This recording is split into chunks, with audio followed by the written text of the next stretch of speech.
RECB JE, RSSSB JE, Ravi sir, बहुत बड़ी vacancy है राजस्थान में, और मुझे ऐसा लगता है कि अब इससे बड़ा मौका दोबारा कब आएगा, इस पर प्रिडिक्शन करना बड़ा मुश्किल है।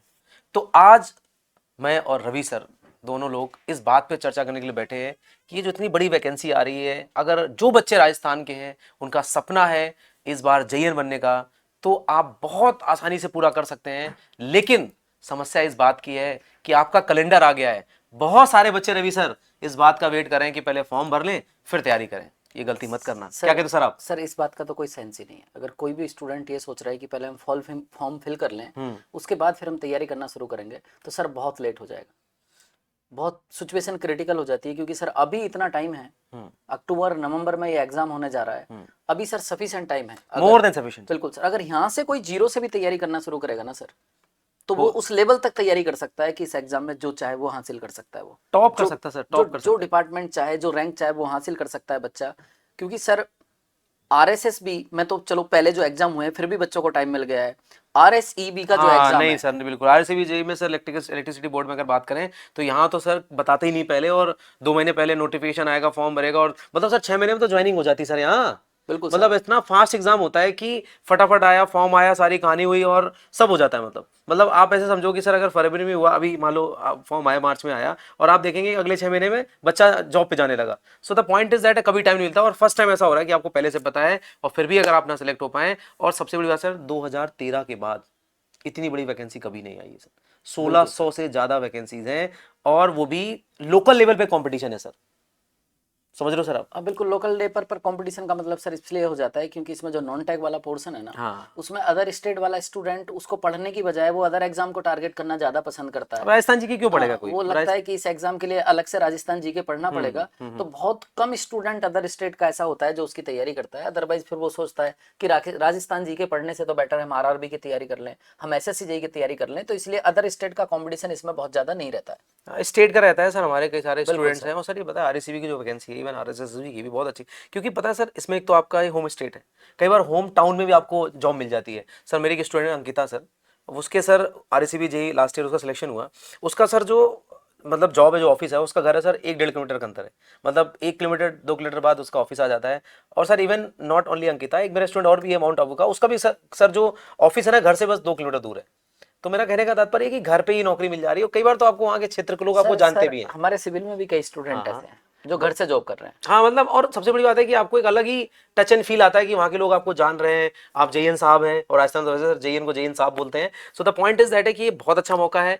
और सबसे बड़ी बात है कि जो सर ने बोली कि अदर स्टेट का जो बच्चा है उसको लगता है कि हम क्यों अलग से राजस्थान जी के पढ़ें, या और जो कहानी है उनको हम क्यों करें, क्योंकि इसके लिए सर हिंदी पढ़नी पड़ती है। बहुत सारे एग्जाम में जो सेंट्रल लेवल के एग्जाम है, वहाँ हिंदी नहीं पूछी जाती है। बच्चों को हिंदी में क्यों पढ़ो, इंग्लिश में क्यों पढ़ो, जब भाई SSC जे के एग्जाम, वहाँ कहाँ इंग्लिश आ रही है। समझ रहे सर आप? तो बिल्कुल बहुत सर। सारी चीजें हैं जो इस एग्जाम को डिफरेंट बनाती हैं। बट आपके लिए क्यों अच्छा है? क्योंकि आप राजस्थान से हैं, राजस्थान जी की आपको समझ में आती है, क्योंकि यहाँ लोकल की बातें हैं वो आप कनेक्ट कर पाते हैं, और आपके लिए सब बहुत ही बेहतरीन मौका है। सर अगर कोई बच्चा इस समय फ्रेशर स्टूडेंट है, हाँ। जैसा कि कई बार फ्रेशर बिल्कुल। स्टूडेंट को लगता है कि अब टाइम बहुत कम बचा है, अगर कोई भी फ्रेशर स्टूडेंट है और अगर वो चाहता है कि इस साल का एंड होते होते उसके पास राजस्थान में जेई की नौकरी हो, तो तो मुझे सर लगता है हाँ, यस सर। इससे बेहतरीन मौका शायद नहीं है। नेक्स्ट ईयर ना हो। हाँ सर, वही अब बात मैं और बता दूं आपको कि हमारी जो टीम है इंजीनियर्स एकेडमी ने बेहतरीन आपके लिए, जाहिर सी बात है सर, इसके लिए आपको 6 महीने में 8 महीने में अगर आपको जॉब चाहिए तो मेंटरशिप तो चाहिए चाहिए।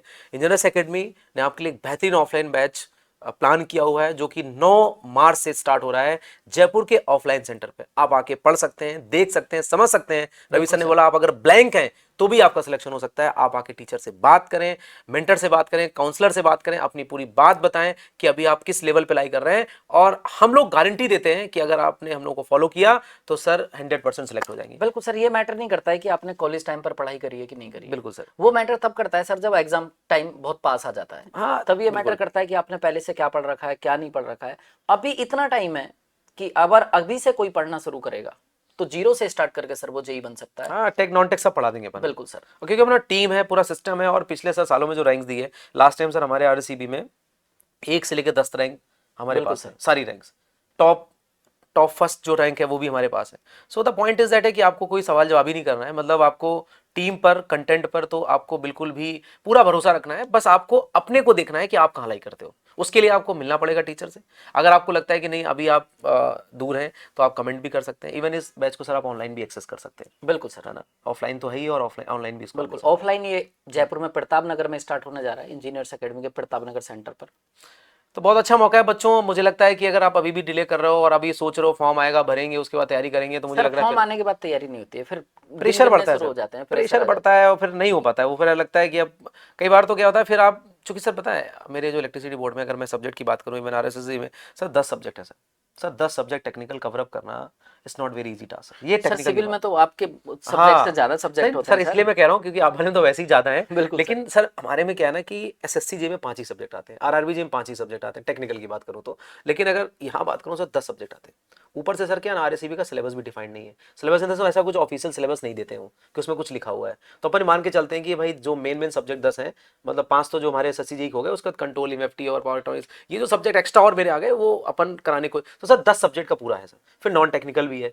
तो हाँ, तो पूरा करने के लिए 6-1 महीने चाहिए, तो अपने पास सफिशिएंट टाइम है।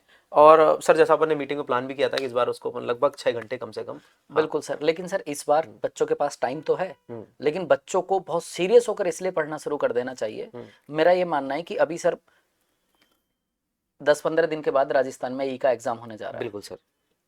और ई में लगभग 15,000 के आसपास बच्चा पेपर देगा सिविल में। हाँ हाँ 15-16,000, उसमें से 1,000 बच्चा सेलेक्ट हो जाएगा ई सिविल में। सिविल में 120 हमारे में, बिल्कुल मैकेनिकल और इलेक्ट्रिकल में। हाँ, हाँ लगभग हाँ हाँ हाँ। तो सर जो बाकी बचा हुआ बच्चा है ना, वो भी तैयारी वो कंपटीशन में इस समय पार्टिसिपेट करेगा। तो और थोड़ा उसके लिए सॉफ्ट टारगेट होगा इस एग्जाम में, तो सर कंपटीशन तो अच्छा खासा रहेगा। बिल्कुल ठीक क्योंकि बात सर उस बच्चे ने एएन के लिए हिंदी भी पढ़ ली है, है। उसको उसकी हिंदी भी स्ट्रांग हो चुकी है और वो टेक्निकल को काफी डेप्थ में पढ़ चुका है। तो अगर कोई बच्चा ये सोच रहा है कि मैं कुछ समय बाद तैयारी करना शुरू करूंगा, 4-6 महीने बाद, 2 महीने बाद पढ़ना शुरू करूंगा, तो अच्छा खासा कंपटीशन रहने वाला इस बार। वैकेंसी अच्छी है, टाइम सफिशिएंट है, एक भी दिन का टाइम वेस्ट मत करो, अदरवाइज लास्ट में जाकर प्रॉब्लम हो जाएगी आप लोगों के लिए। सर पता है एक और चीज़ मैं यहाँ पर ऐड करूंगा, आपकी बात एकदम सही है कि वो जो बच्चे आएंगे बिल्कुल उनके वो कंपटीशन देंगे, बिल्कुल ठीक बात है। लेकिन सर यहाँ पर एक छोटा सा पॉइंट मैं यहाँ पर ऐड करूंगा, जो फ्रेशर बच्चा है सर, पता है सर उसके साथ क्या होगा। अगर जैसे वो आता है अपने यहाँ कोचिंग ज्वाइन करता है या वो पढ़ाई करना चालू करता है, तो उसको पता है एक जो एज मिल सकती है, क्योंकि सर वो एक जगह टारगेट कर रहा है। हाँ, उसको उसका आरएसएसबी आरएससीबी लेके बैठा है, वो उसी को टारगेट कर रहा है। लेकिन सर जो बच्चा मल्टीपल है, मतलब मैं ऐसे नहीं कहूंगा वो बच्चा कमजोर है, लेकिन वो सर कहीं ना कहीं एएन भी दिया, एसएससीजे भी दे रहा होगा। तो आप ये मत सोचना कि जो फ्रेशर है वो कहीं ना कहीं अपने को कम आंक रहा है। मतलब आप, क्योंकि वो बच्चा है कंपटीशन में, लेकिन वो कहीं ना कहीं 2-3 जगह टारगेट फिक्स करके बैठा हुआ है ना, तो वो आपके बराबर ही हो गया। तो डोंट गेट डिमोटिवेटेड कि नहीं सर ऐसा तो नहीं सर वो बच्चे हो जाएंगे सिलेक्ट, हमारा नहीं होगा। नहीं, ऐसा बिल्कुल भी नहीं है। मैं उन बच्चों से भी कहना चाह रहा हूं जो सर, मैं तो कह रहा हूँ सारे हो जाए पहले तो सिलेक्ट, वैसे तो संभव नहीं, प्रैक्टिकली नहीं पॉसिबल है। लेकिन जो बच्चा आईएन की तैयारी करा तो उसका नहीं हुआ, तो उसको मेरा यही टारगेट है कि आप भी फोकस होकर तैयारी करें, क्योंकि अगर आप मल्टीपल डायरेक्शन में सोचेंगे तो फिर सिलेक्शन नहीं होते। मैंने देखा सर बहुत सारे बच्चों को कि वो जेई की तैयारी करते हैं सर, वो सोचते हैं मैं गेट भी कर लूँ, ईएससी भी कर लूँ, एईएन भी कर लूँ, सब कर लूँ, और एट द लास्ट फिर कुछ नहीं मिलता है। तो प्लीज़ मेक श्योर कि आप कम से कम ओरिएंटेड होकर पढ़ाई करें, क्योंकि सर सिलेबस में भी चेंज है सर। टेक्निकल तो चलो ठीक है, लेकिन सर नॉन टेक में सर फर्क पड़ता है। और सर हमारे यहाँ तो सर आरएससी में 80 नंबर का तो नॉन टेक है सर, मतलब और सर हाँ लेकिन एक और चीज है, ऐसा नहीं है कि उनको बहुत ज्यादा एडवांटेज मिलेगा, क्योंकि इसमें पेपर का जो लेवल रहता है ना, वो उसी नॉर्मल लेवल के क्वेश्चन आते हैं कि ऑब्जेक्टिव के लिए पढ़कर बच्चा इजीली बस बस सॉल्व बस कर बस सकता है। बिल्कुल सर। बहुत ज्यादा डेप्थ में चीजों को पढ़ने की जरूरत नहीं होती है, बस सीधी सारा बात है सर, जो कंप्लीट पढ़ेगा उसका सिलेबस। होगा, बिल्कुल चाहे बिल्कुल वो किसी की तैयारी करा हो, ऐसा कुछ भी नहीं होता है। फ्रेशर्स भी होते लेकिन हैं, सर टाइम से स्टार्ट करना टाइम होगा से पढ़ना। करना पड़ेगा वो, चाहे कोई बच्चा हो, ओरिएंटेड होकर काम करना पड़ेगा और एकदम फोकस होकर काम करना पड़ेगा।